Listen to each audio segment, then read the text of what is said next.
masked magician will now attempt to perform one of Harry Houdini's most famous escapes, the one that was once promoted with the slogan, "Failure means a drowning death." The magician displays a large milk can that's been filled with water. This particular can has a bulletproof plate glass window, an aftermarket edition, so that we can see what the magician is up to once he's inside.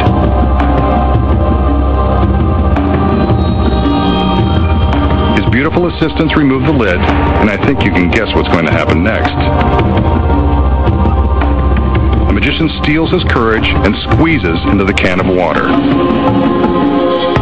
In Houdini's day, shipping milk in these large metal barrels was commonplace, so milk cans weren't out of the ordinary. However, attempting to escape from one filled with water was quite an unthinkable act. It's a tight fit, but he manages to fit his arms inside and force himself down. The water cascades to the floor. It's real, all right, and wet. Step back, ladies. The magician will take a few deep breaths before he can plunge all the way into the can.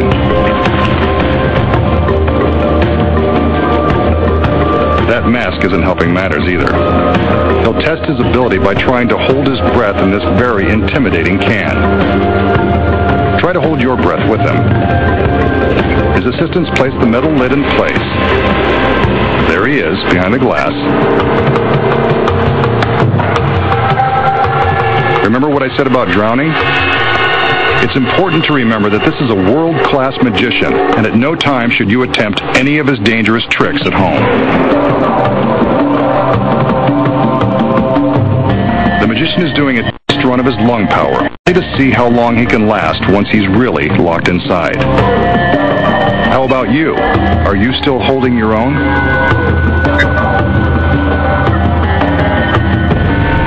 He seems to be doing okay, but remember, his hands will be shackled just like Houdini's were 100 years ago.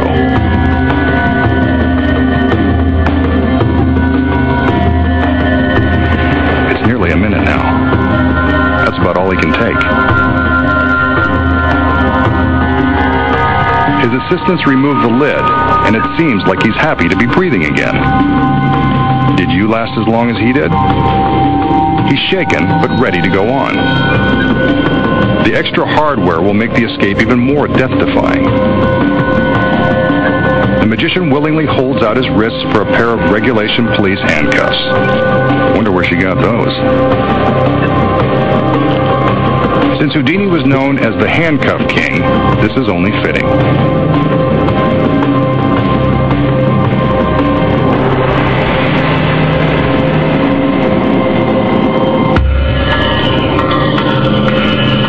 A few more deep breaths, and the magician is again ready to squirm his way back into the can.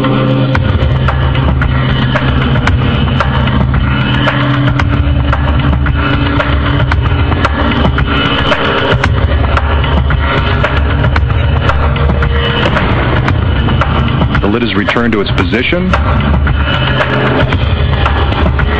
and this time the assistants secure it with heavy-duty padlocks. They'd better hurry. Even experienced divers would find it terrifying to hold their breath while handcuffed and locked inside a cold steel can. Holding your breath again, and imagine that you've got no way out. Not so easy, is it? There we see him struggling with the handcuffs. The lockpick into the locks on the outside would be impossible. Houdini was right. Failure could mean a drowning death.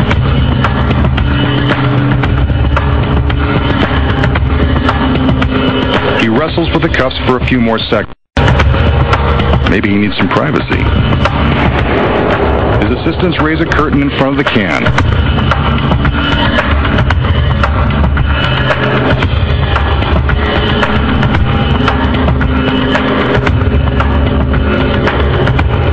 By now, he's been locked underwater for more than a minute and hasn't made any progress. This is longer than he lasted the first time before he had to be let out. He must be starting to panic. Your breath.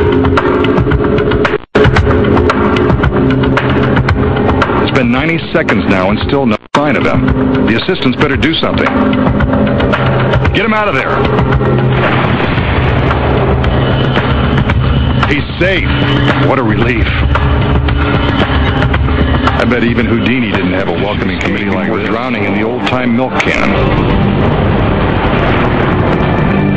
Here are the secrets. First off, the handcuffs look solid, but they've been specially rigged to pop open in an instant. Cuffs like these are almost always used in underwater escapes to minimize the risk of danger. When the magician first plunges into the can, he displaces a lot of water, leaving more room for air to breathe. It's a good acting job, but in reality, he has plenty of space to move freely. The first time we see him behind the glass, we're convinced that he has to hold it while inside the can. But check out the lid. The dome-shaped top allows him some extra room to reach up and take a breath whenever he needs to. While we're distracted by his hands behind the porthole, his head is safely above the waterline beneath this dome. Opening the lid to put on the handcuffs only adds more drama to the escape. The lid is locked into place with real padlocks that never get open. They don't have to, because the neck of the can is surrounded by a false collar, held on by these rivets. The assistants remove the rivets when they attach the locks. Here we see how easily the lid and the collar are removed. Next, the sheet is raised. The magician can see the sheet through the glass and knows that it's time to make his escape. He simply pushes up on the lid, and it effortlessly pops off, locks and all. All he has to do now is climb out of the can. Once outside, he replaces the lid and stands next to the can. Miraculous appearance.